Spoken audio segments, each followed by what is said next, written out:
रामकृष्ण हरी. रामकृष्ण हरी. कोणी आवाज येत असेल तर मला थोडी कमेंट द्या. तिथं एक दोन आलेलं नाही आणखी.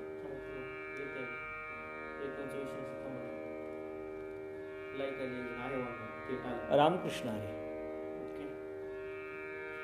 पुंडलिक वरदा हरी विठ्ठल. श्री ज्ञानदेव तुकाराम. पंढरीनाथ भगवान की जय. माऊली ज्ञानेश्वर महाराज की जय. जगद्गुरु तुकाराम महाराज की जय.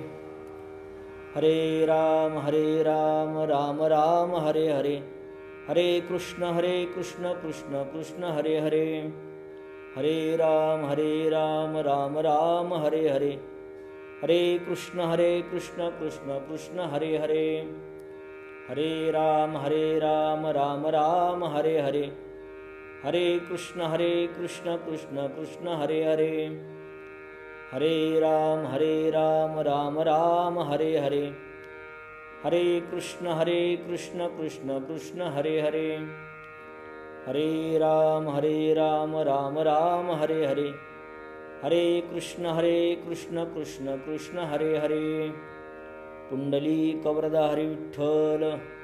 श्री ज्ञानदेव तुकाराम. पंढरीनाथ भगवान की जय. माऊली ज्ञानेश्वर महाराज की जय. जगद्गुरु तुकाराम महाराज की जय. उदार तुम्ही संत, माय बाप कृपावंत. एवढा केला उपकार, काय वाणू मी पामर. जडमुडा उद्धार केला, मार्ग सुफंत दाविला. एवढा केला उपकार, काय वाणू मी पामर. सेना म्हणे उतराई, होता न दिसेची काही. एवढा केला उपकार, काय वाणू मी पामर. प्रस्तुत प्रवचनरूपी सेवेसाठी निवडलेला अभंग श्री संत श्रेष्ठ शेणा महाराज यांचा हा संतपर प्रकरणातील 4 चरणाचा अभंग असून संत महात्मे संतांच्या संबंधाने कृतज्ञता व्यक्त करतायत. या अभंगाचं आपल्याला आपल्या नियोजित वेळेमध्ये भगवंताच्या असीम कृपेने साधू संतांच्या गुरुजनांच्या आशीर्वादाने चिंतन करायचं आहे. आज वैकुंठवाशी स्वानंद सुखनिवासी गुरुनाम गुरु ब्रह्मनिष्ठ ब्रह्मवरिष्ठ ब्रह्मलीन मृदंग महर्षी मृदंग तपोनिधी भगवान भाऊ एडिशीकर तापडिया भगवान भाऊंच्या पुण्यस्मरणाच्या निमित्ताने चालू असलेला फेसबुकवरील लाईव्ह नाम सप्ताह आयोजक सर्व ग्रामस्थ भजनी मंडळ पानगाव तालुका कळंब जिल्हा उस्मानाबाद सर्व वैकुंठवासी ब्रह्मनिष्ठ ब्रह्मलीन सद्गुरु भगवान भाऊ एडिशीकर अर्थात भाऊंचे सर्व अनुयायी परमार्थ प्रेमी भाऊंचे सर्व शिष्यमंडळी भाऊंच्या पुण्यस्मरणाच्या निमित्ताने स्वानंद सुखनिवासी रामकृष्ण भाऊ हे वारकरी फेसबुक संत सेवक फेसबुक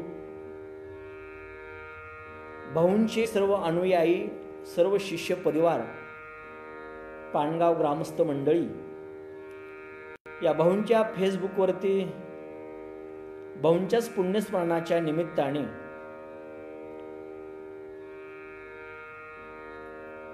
भाऊंच्या या विश्वामध्ये भाऊंनी केलेलं कार्य, भाऊंच्या संबंधाने भाऊंचं आपल्याला चिंतन करायचंय. खऱ्या अर्थाने स्वानंद सुखनिवासी गुरुनामगुरु भगवान भाऊ म्हणजे हे नाद ब्रह्म आहे. या नाद ब्रह्माच्या संबंधाने सर्वसामान्यांनी बोलणं योग्यच असेल असं मात्र नाही, पण गुरुजनांच्या संबंधाने गुरुजनांची स्तुती, गुरुजनांचं चिंतन करणं हे आपलं आद्य कर्तव्य आहे. म्हणून भाऊंच्याच पुण्यस्मरणाच्या निमित्ताने गेले अनेक वर्ष भाऊंचं सर्व शिष्य परिवार, त्यामध्ये उस्मानाबाद जिल्ह्यातील सर्व शिष्य मंडळी, महाराष्ट्रातील, महाराष्ट्राच्याही बाहेर इतर प्रांतामध्ये भाऊंचे सर्व शिष्य परिवार आहेत. भाऊंचा असणारा हा पुण्यस्मरणाचा सोहळा प्रत्येकजण आपापल्या पद्धतीनं साजरा करतो. गेली 29 वर्ष पानगावचे सर्व ग्रामस्थ, भजनी मंडळ, भाऊंचा सर्व शिष्य परिवार भाऊंचंच पुण्यस्मरण साजरा करत आहे. खरं तर भाऊंच्या पुण्यस्मरणाच्या निमित्ताने भाऊंच्या चरणावरती काही शब्दाची पुष्पांजली समर्पण करण्याचं भाग्य माझ्या जीवनामध्ये अनेक दिवसाच्या नंतर प्राप्त झालं आणि लाईव्ह फेसबुकमध्ये प्रवचन करण्याचं सौभाग्य खऱ्या अर्थाने माझ्यानंतर आदरणीय परमपूज्य गुरुवर्य जालेंद्र बाप्पा सस्ते बाप्पाकडे ज्यांनी मृदंगाचं शिक्षण घेतलं, असे मृदंगाचार्य ज्ञानेश्वर महाराज पवार यांच्या माध्यमातून, ग्रामस्थांच्या माध्यमातून भाऊंच्या पुण्यस्मरणाच्या निमित्ताने भाऊंच्या मृदंगाच्या योगदानाच्या संबंधाने, भाऊंचं भजन काय होतं, भाऊंच्या भजनाच्या संबंधाने, भाऊंच्या वारकरी संप्रदायाच्या ज्या चाली आहेत भजनाच्या, त्या चालीच्या संबंधाने वैकुंठवासी ब्रह्ममूर्ती नाद ब्रह्म भगवान भाऊंच्या बाबतीमध्ये या विश्वाला, वारकरी संप्रदायाला भाऊंनी काय योगदान दिलं, भाऊंच्या बाबतीमध्ये बोलण्याचं लाईव्ह फेसबुकमध्ये मी पहिल्यांदाच चिंतन करतोय. अनेक वेळेला भाऊंच्या पुण्यस्मरणाच्या निमित्ताने भाऊंचे जे शिष्य परिवार आहेत, मग इथं आळणीला अनेक कीर्तनं झाली, एडशीला झाली. भाऊंच्या परंपरेमध्ये भाऊंच्या शिष्य परिवाराच्या माध्यमातून जिथे जिथे भाऊंचे पुण्यस्मरणाचे सप्ताह होतात तिथं तिथं कीर्तन प्रवचन करण्याचं सौभाग्य प्राप्त झालं. पण आज यावर्षी कोरोनाच्या या महासंकटामुळे आपण भाऊंचं पुण्यस्मरण सोहळा लाईव्ह करत आहेत. फेसबुकवरती भाऊंचंच असणार हे नाव आणि फेसबुक उघडून भाऊंचं चिंतन करण्याचं सौभाग्य प्राप्त आपल्याला झालेलं आहे. जशी सद्गुरूंची भाऊंची कृपा होईल तसं आपण भाऊंचं चिंतन करण्याचा प्रयत्न करणार आहोत. पुनश्च आयोजक ग्रामस्थ मंडळी पानगाव तालुका जिल्हा उस्मानाबाद या पानगाव ग्रामस्थांचे आणि ज्ञानेश्वर माऊली महाराज पवारांचे आभार मानतो आणि मी चिंतन करण्याचा प्रयत्न करतो. भाऊंचं चिंतन करण्यासाठी संतांचा अभंग घेतलेला आहे. अभंग अतिशय सोपा आहे. प्रत्येक शब्द भाऊंच्या जीवनाशी मिळता जुळता आहे म्हणण्यापेक्षा भाऊंचं जीवन म्हणजे संतांची अक्षरं. भाऊंच्या बाबतीमध्ये बोलत असताना भाऊंच्या बाबतीमध्ये कोणी बोलावं, जेवढा भाऊंचा अधिकार आहे तेवढ्याच त्या तोलामोलाच्या वक्त्याने भाऊंच्या संबंधाने जर बोललं तर कदाचित ते योग्य ठरेल. माझ्यासारख्या बालकाला भाऊंच्या संबंधाने बोलायचं म्हणजे लेकरांनी आईवडिलांची केलेली स्तुती आहे, संत महात्म्यांची स्तुती आहे, त्या मात्या पित्यांची स्तुती आहे. तो असणारा संत महात्मा, ते माता पिता, ते चिंतन गोड करून घेतील.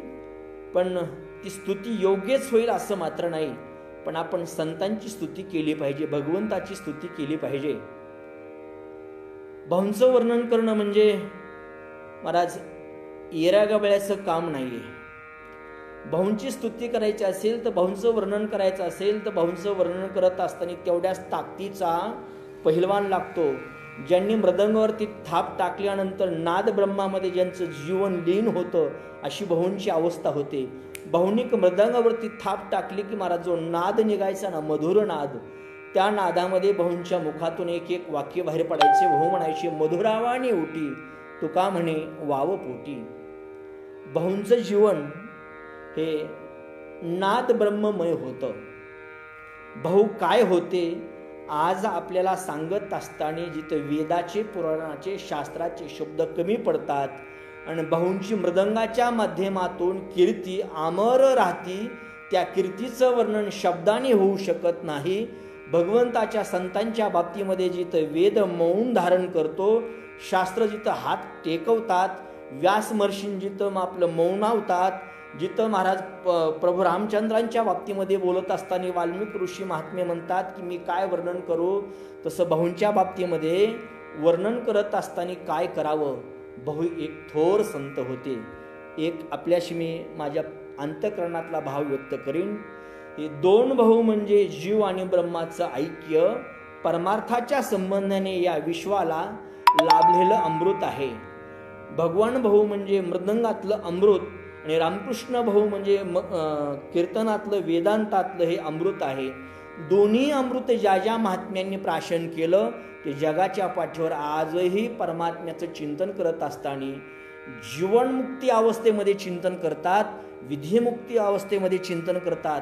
अशी अवस्था फक्त भाऊंच्या चरणाजवळ आल्यानंतर अनेक साधकांची स्थिती झाली, अवस्था झाली. असा भाऊंचा थोर मोठा अधिकार होता. भाऊंच्या बाबतीमध्ये बोलत असताना महाराज श्रुतीचं वचन आहे, शास्त्राचं वचन आहे. श्रुती आणि शास्त्राचं चिंतन करत असताना महाराज ही जी असणारी पृथ्वी माता आहे ना, या पृथ्वी मातेच्या पोटामध्ये हो हिरा आणि गारगुट संतांचं चिंतन आहे. पृथ्वीची या पोटी हिरा गारगुटी असं म्हटलेलं आहे. पृथ्वीच्या पोटामध्ये हिरा आणि गारगुट दोन्ही असतात, पण त्यातला जो महिमा आहे ना तो अतिशय वेगळा वेगळा आहे. संत महात्मे त्याचं चिंतन करतात. आपल्या महिमाने धातू परिस केले सोने, हा भाऊंचा अधिकार आहे. भाऊंच्या चरणाजवळ जो कोणी शिष्य मृदंग शिकण्याच्या माध्यमातून जवळ जाईल ना, भाऊ हे संत हिरे आहेत, संत भाऊ हे परिस आहेत. एखादा साधक म्हणजेच मृदंग शिकण्यासाठी लोखंडाच्या रूपाने भाऊंच्या चरणाजवळ गेला की ब्रह्मरूपी नाद ब्रह्मरूपी ही भगवान भाऊ म्हणजे परिस, आणि या परिसाचा परस शिष्यरूपी विद्यार्थी लोखंडाला लागला की त्याच्या हातातून मृदंगाचे असणारे ब्रह्मनाद बोल प्रत्यक्ष प्राप्त झाले. म्हणजे संत हे कोण आहेत? संत हे हिरे आहेत. भाऊंच्या बाबतीमध्ये बोलत असताना महाराज या पृथ्वी मातेच्या पोटामध्ये या विश्वाला मृदंगाच्या माध्यमातून तृप्त करणारा म्हणजेच भगवान भाऊ सारखा हिरा या विश्वाच्या या पृथ्वी मातेच्या पोटामध्ये त्यांनी अवतार धारण केला. आणि जगाच्या कान्याकोपऱ्यामध्ये महाराज ही असणारी वेदश्री ही एडशी, या एडशीच्या माध्यमातून विश्वाच्या कान्याकोपऱ्यामध्ये नाद ब्रह्माचं चिंतन करणारे नाद ब्रह्मावरती थाप टाकल्यानंतर ब्रह्मावस्थेला प्राप्त करून देणारे हे जीव जर कोण असतील तर हे संत भगवान भाऊ आहेत. आणि भाऊंच्या बाबतीमध्ये बोलत असताना महाराज काय बोलावं. भाऊ म्हणजे मृदंग, भाऊ म्हणजे भजन भाऊ. भाऊ कोण आहेत तर भाऊंचं जीवन सांगत असताना, भाऊंच्या बाबतीमध्ये बोलत असताना भाऊ म्हणजे भजन भाऊ. भाऊ कोण आहेत? भाऊ म्हणजे या जगाला दिलेलं नाद ब्रह्म मृदंग म्हणजे भाऊ. भाऊ म्हणजे कोण तर भाऊ म्हणजे संत. भाऊ म्हणजे कोण तर भाऊ म्हणजे शिष्यरूपी जीवाला लाभलेली माता आहे. भाऊ म्हणजे कोण तर शिष्याला लाभलेला हा पिता आहे. भाऊ म्हणजे कोण तर शिष्याला लाभलेली असणारी कृपावंत आई आहे. भाऊंच्या बाबतीमध्ये बोलत असताना भाऊंच्या बाबतीत काय वर्णन करावं. भाऊंच्या बाबतीमध्ये वर्णन करत असताना ज्ञानोबरांची एक आपल्यासमोर ओवी ठेवतो आणि चिंतन करण्याचा प्रयत्न करतो. या लागी आता स्तुती सांडोनी निवांता आणि चरणी ठेवी जे माथा हेची भले. ज्ञानोबराय म्हणतात भाऊंचं वर्णन करत असताना नाम संतांचं वर्णन करत असताना काय वर्णन करावं, त्यांच्या चरणावरती नतमस्तक व्हावं, एवढंच आपल्या जीवनामध्ये आपलं कल्याण आहे, आपलं जीवन भलं होईल. भाऊंच्या बाबतीमध्ये बोलत असताना मी एवढंच बोलेन की भाऊ म्हणजे नाद ब्रह्म. काय आहे हे नाद ब्रह्म? मृदंगाच्या बाबतीमध्ये मृदंग कसा लावावा, मृदंगाला शाई किती असावी, मृदंगाला कणिक किती लावावी, मृदंगाची प्रॅक्टिस करत असताना कशी करावी, किती वेळ थाप टाकावी, थाप टाकल्याच्या नंतर दुसरी थाप टाकत असताना त्याच्यामध्ये किती अंतर असावं, लव कशी टाकावी, चाट कशी वाजवावी, त्याच्यातून नाद मधुर कसा प्रगट होईल, त्या नादब्रह्माच्या संबंधाने भाऊंचं जीवन म्हणजे नादब्रह्म, भाऊ म्हणजे मृदंग. आज विश्वाला या निर्जीव असणाऱ्या कातड्यातून परब्रह्माची प्राप्ती करत असताना जो मृदंग वाजवला जातो तो म्हणजे असणारा हा नादब्रह्म म्हणजे मृदंग. तो वाजवला कोणी? भाऊंनी. चला, मला भाऊंच्या बाबतीमध्ये थोडंसं वर्णन करत असताना थोडं पाठीमागं चिंतन आधी करायचं नाही, पण भाऊंच्या नंतर जो मृदंग या महाराष्ट्राला कळाला, मृदंग काय असतो. पूर्वी भाऊंच्या काळामध्ये अधिक मृदंग वादक नव्हते महाराज, काही छोट्या प्रमाणामध्ये कमी प्रमाणामध्ये मृदंग वादक होते, कलाकार अधिक. पण वारकरी संप्रदायातलं तत्व धारण करून मृदंग वाजवणारे भाऊंसारखे अगदी बोटाव मोजणारे काही कलाकार होते. म्हणजे वारकरी संप्रदायाचा असणारा मृदंग या असणाऱ्या वेदश्रीच्या येडशीच्या माध्यमातून, उस्मानाबाद जिल्ह्याच्या माध्यमातून, मराठवाड्याच्या माध्यमातून फक्त भाऊंचा मृदंग म्हणजेच भाऊंचा मृदंग, अशी भाऊंच्या मृदंगाला तोड या महाराष्ट्रामध्ये जोड नसायची. ऐका, भाऊंच्या मृदंगाच्या आणि त्यावेळेला अधिक मृदंग वादक असायचे. आळंदी परिसरामध्ये वैकुंठवाशी थोर पूज्य मृदंगाचार्य पांडुरंगजी महाराज वैद्य बाबा असायचे, पांडुरंग महाराज दातार, माधव महाराज सुकाळे, त्यानंतर भिंशुम बाबा भगवान गडकर, पद्मश्री शंकर बापू आपेगावकर, डवरे गुरुजी, धापादुले गुरुजी, त्याच्यानंतर अनेक असणारे महात्मे या भाऊंच्या माध्यमात ज्यावेळेला मृदंग वाजवायचे त्यावेळेला खऱ्या अर्थाने वारकरी मृदंग, वारकरी शिक्षण संस्थेच्या माध्यमातून, स्वानंद सुखनिवासी गुरुनाम गुरु बंकटस्वामी महाराजांच्या माध्यमातून पुढे ज्यावेळेला महाराज हा मृदंग महाराष्ट्रामध्ये प्रत्येक खेड्यापाड्यामध्ये जो पोस्ट झाला, त्याचं एकमेव कारण काय असेल तर महाराज फक्त कोण आहे? हो, भगवान भाऊ आहेत. आणि या भगवान भाऊंनी मृदंगाचं शिक्षण देत असताना या संतांच्या अक्षराप्रमाणे या शिष्याला शिक्षण दिलं. महाराज संतांची अक्षर आहेत, उदार तुम्ही संत. हे जे संत आहेत ना भाऊ सारखे, हो, मृदंगाचं शिक्षण देत असताना उदारतेनं शिक्षण दिलं. उदारता म्हणजे काय असते सांगू तुम्हाला. अलीकडे शिक्षणाच्या नावाखाली स्वतःची असणारी घरं भरणं, स्वतःच्या असणाऱ्या जीवनासाठी मृदंगाची कला देऊन आपलं जीवन परिपूर्ण करणं, व्यावहारिक दृष्टिकोनातून समृद्ध करणं, हे अलीकडचे कलाकार आहेत. पण त्या काळामध्ये आपला स्वतःचा प्रपंच महाराज या असणाऱ्या शिष्याच्या खर्चापोटी सर्व खर्च करून ज्यांनी मृदंगाचं शिक्षण या धारशिव नगरीच्या परिसरामध्ये स्वतः दुधामध्ये दशमी करून त्या शिष्याला भल्या पहाटे 4 वाजता उठून गाढा दुधातला चहा पाजून ज्या मृदंगावरती थाप शिकवली त्यांचं नाव आहे भगवान भाऊ. ऐका, आपल्या प्रपंचाची राख रांगोळी करून प्रपंच सोडून म्हणण्यापेक्षा महाराज तो प्रपंच केलाच नाही. भगवान भाऊंचं जीवन म्हणजे ब्रह्मचारी जीवन. भगवान भाऊंच्या बाबतीमध्ये बोलत असताना महाराज काय आपण बोलणार आहेत? भाऊ म्हणजे कोण आहेत सांगू तुम्हाला. संत की ज्या संताचं लक्षण करता येत नाही. नेमकं संतांचं अवच्छेदक लक्षण काय, व संतांची लक्षणं काय? संतांच्या लक्षणाच्या बाबतीमध्ये बोलत असताना हो ते संतांचं नेमकं लक्षण करता येत नाही. नेमकं संतांचं अवच्छेदक लक्षण काय? अलक्ष, हो, हे लक्षण आहे नाही महाराज. ज्ञानोबरांच्या बाबतीमध्ये संत महात्मे शांती ब्रह्मनाथ महाराज बोलत असताना म्हणतात अलक्ष मूर्ती ज्ञानोबा तो. त्या ज्ञानोबरांचं काय लक्षण करावं? तसं त्या भगवान भाऊंचं काय लक्षण करावं? आपला असणारा प्रपंच जगाच्या कल्याणा, संतांच्या विभूती, देह कष्टविती परोपकारी.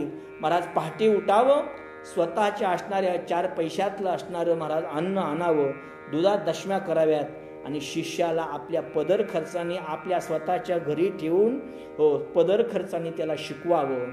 एकही पैसा न घेता त्याचं व्यावहारिक जीवन या असणाऱ्या गुरुमाऊलीने भगवान भाऊंनी उभा करून त्याला मृदंगाचं अमृत पाजावं.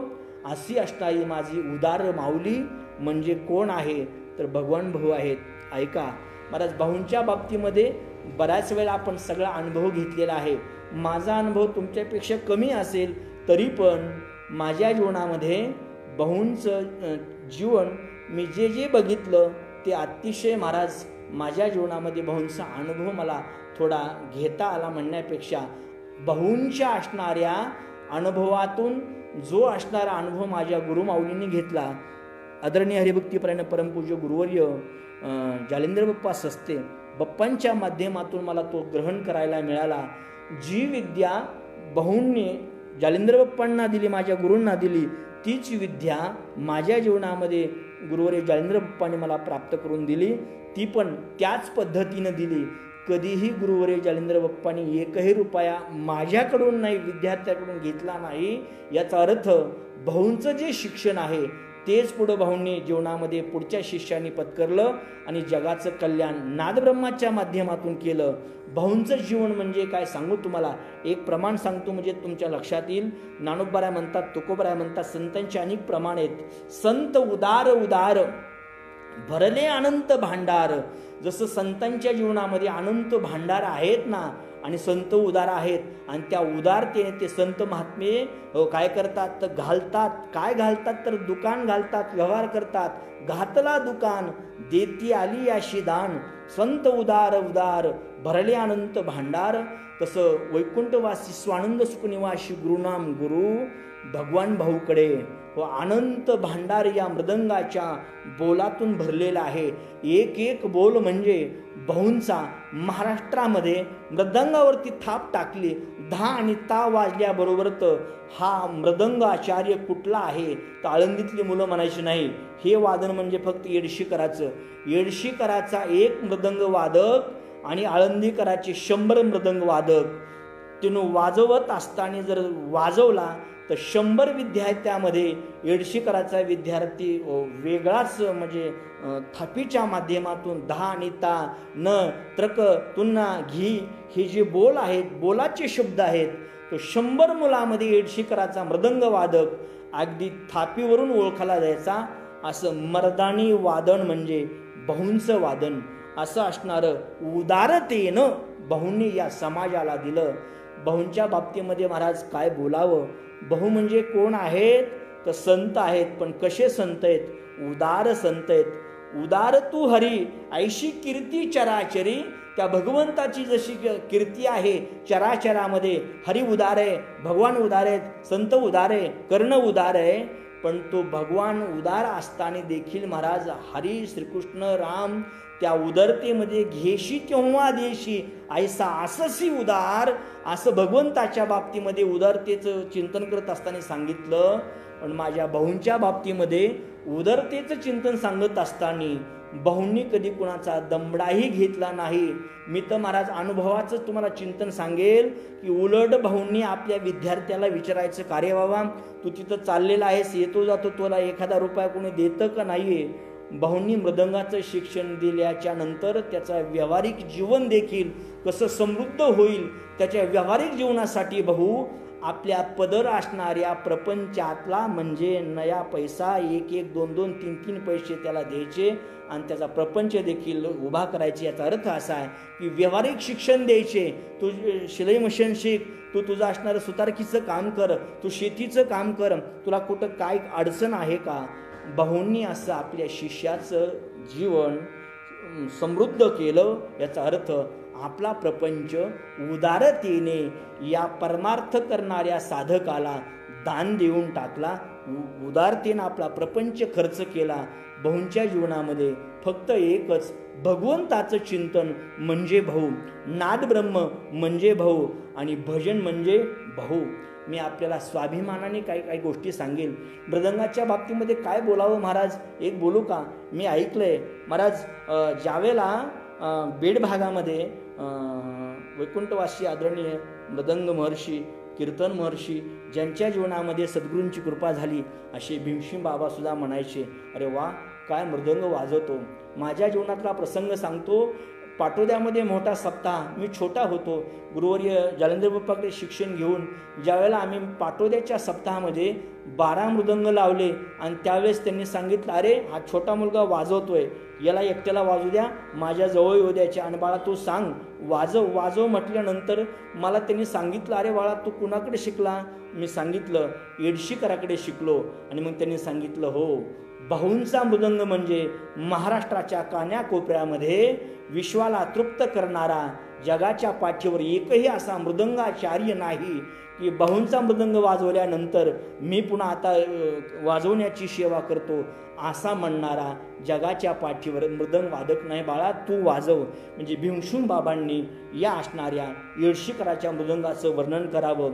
एवढंच नाही महाराज, माझ्या मुखामध्ये आदरणीय पूज्य वैकुंठवासी पद्मश्री शंकरबापू आपेगावकरांचं माझ्या जीवनामध्ये मी जीवन पाहिलं.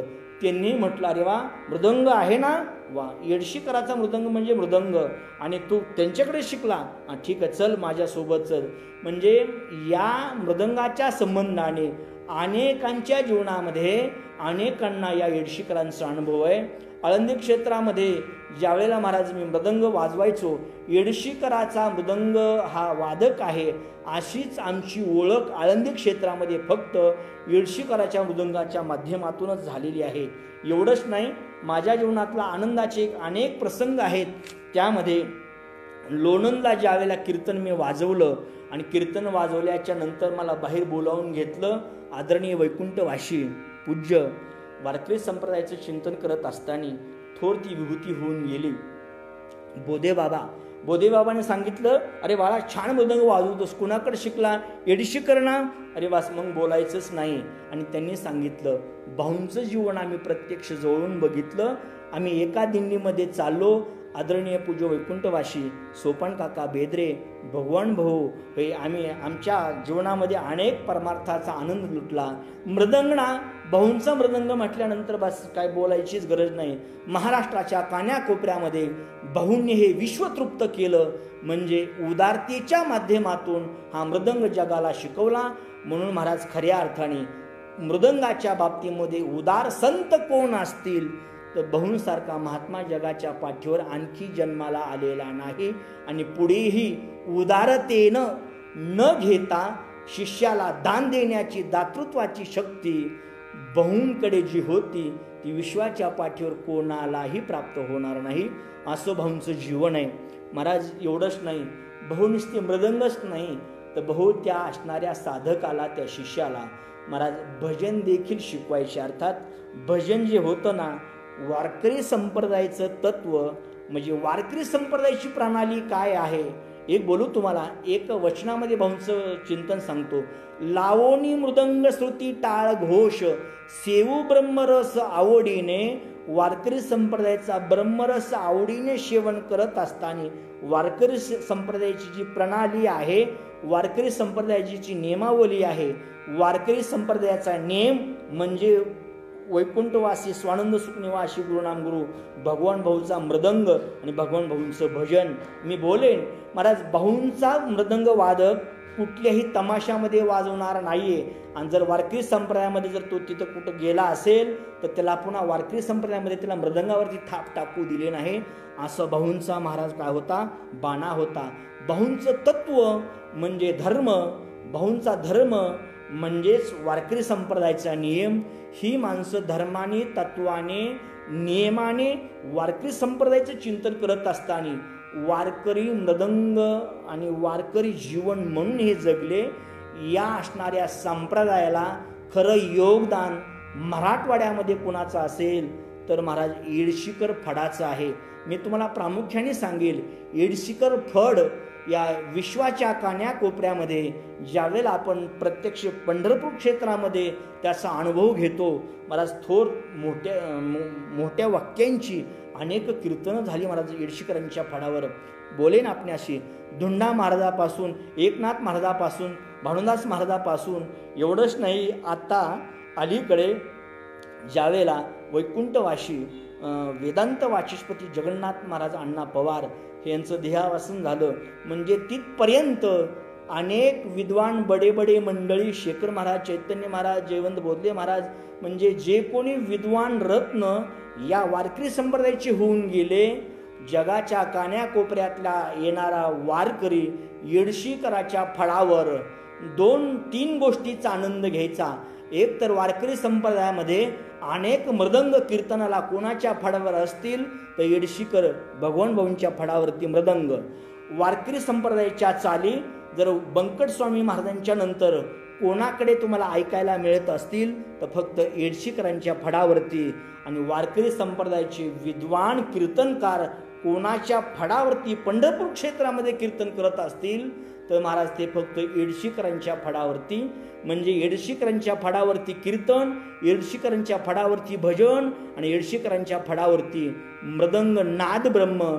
जगाच्या कान्याकोपऱ्यामध्ये आषाढी कार्तिकीला आलेला वारकरी तृप्त होऊन जर कुठं जात असेल तर फक्त येडशीकरांचा फड म्हणजेच नादब्रह्माच्या माध्यमातून वैकुंठवासी स्वानंद सुखनिवासी गुरुनाम गुरु भगवान भाऊंच्या माध्यमातून या विश्वाला आनंद देत होता. हे विश्व नादब्रह्माच्या माध्यमातून ब्रह्माच्या माध्यमातून तृप्त होतं. असं असणारं ही येडशीकराचं नादब्रह्म म्हणजे पूज्य थोर संत भगवान भाऊ. आपण भाऊंच्या बाबतीमध्ये काय बोलणार आहेत? मला पंढरपूर क्षेत्राच्या बाबतीमध्ये अनेक बोलायचे महाराज, पण माझ्याकडे एवढा वेळ नाही. मला आणखी 15 मिनिटाचं चिंतन थांबवायचं आहे. ऐका, भाऊंच्या बाबतीमध्ये आळंदी क्षेत्रामध्ये ज्ञानोबरांच्या सोहळ्यामध्ये महाराज ही सगळी दिग्गज मंडळी, वैकुंठवासी विठ्ठल बाबा घुले, आता सध्या गुरुमाऊली मारुती बाबा, ही सगळी बोधे बाबा यांच्या लाईनीत चढून परमात्म्याचं चिंतन करत असताना महाराज या मंडळींनी अनेक भगवंताचा आनंद लुटला, भजन केलं. आणि आळंदी क्षेत्रामध्ये येडशीकराचा असणारा भाऊंचा दबदबा मृदंगाच्या माध्यमातून, भजनाच्या माध्यमातून, बंकट स्वामी महाराजांच्या नंतर भाऊंसारखा मृदंग, भाऊंसारखं असणारं भजन जगाच्या पाठीवर तुम्हाला आणखी कुठंही अनुभवायला मिळालेलं नसेल. माझा अनुभव भाऊन गेल्याच्या नंतर थोडं बहुत मला कळायला लागलं. मी एक बोलेन आपल्याशी. भाऊंच्या बाबतीमध्ये बोलत असताना भाऊंची पहिली पुण्यतिथी मला माझ्या जीवनामध्ये आठवते.